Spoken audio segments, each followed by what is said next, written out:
Polling నమోదైంది. కేవలం 4 చోట్ల మాత్రమే 71 నుంచి 75%. సో రెహమత్ నగర్, బోరబండ, షేక్పేట, ఎర్రగడ్డ డివిజన్లు డిసైడ్ చేయబోతున్నాయా సత్యం గారు?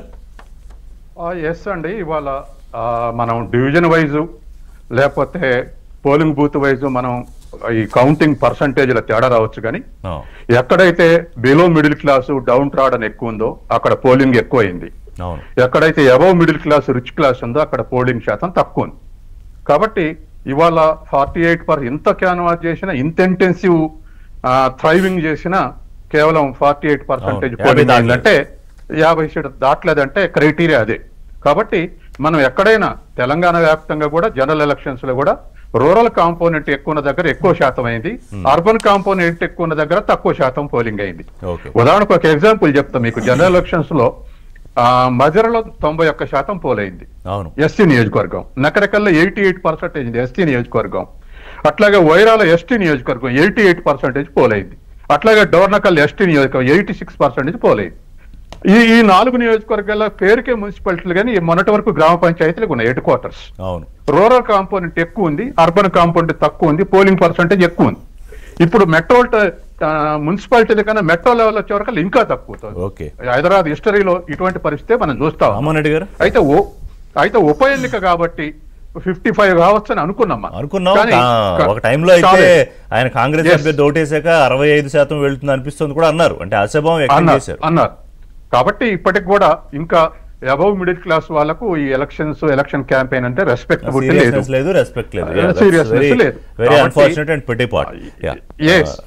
It is also one of the imperfection in democracy, low polling percentage. So first round అయ్యేటప్పటికి నవీన్ యాదవ్ గారు లీడింగ్ లో ఉన్నారు.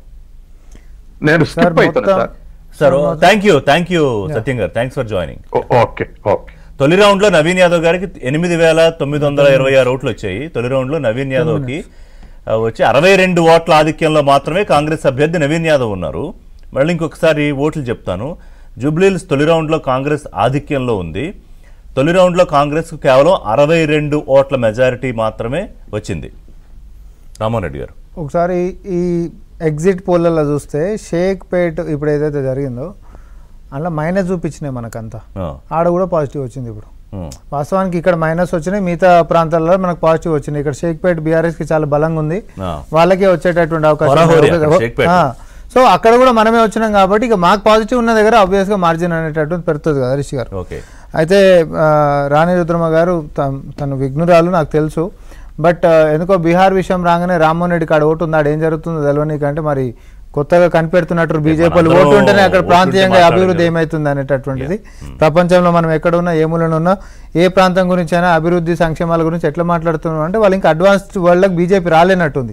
అందుకనే బీహార్ అత్యంత వెనుకబడిపోయి ఉంది. అదేందో దాన్ని ఇక్కడ క్యారీ చేస్తే ఆమె ఈక్వేషన్ ఆమెకే గిట్ట పెడితే మేమేమన్నా మొత్తం కుటుంబాల దాండి మేము గాలికి వదిలేసామా, అభివృద్ధి చేసాం కాబట్టి గెలిచామంటే మరి కిషన్ రెడ్డి గారు ఎంపీలు ఎక్కువ ఉన్నారు, ఇక్కడ జూబ్లీహిల్స్ ఎందుకు ఓడిపోతారు? గాలికి వదిలేసారు కాబట్టి ఓడిపోతారా మీరు? మీరు మమ్మల్ని అనేటప్పుడు దయచేసి మీకు కూడా అవే వర్తిస్తాయని గుర్తుపెట్టుకోండి.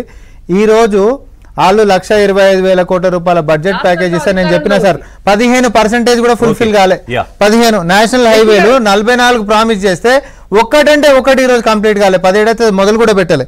మిగతా ఎయిర్పోర్ట్ యూనివర్సిటీ మ్యాజిక్ నెంబర్ కావాల్సిన నెంబర్ ను దాటి లీడింగ్ లో ముందుకెళ్తోంది ఎన్డీఏ. 122 మ్యాజిక్ నెంబర్ కావాలి. 125 స్థానాల్లో ఎన్డీఏ కూటమి లీడింగ్ లో కొనసాగుతోంది.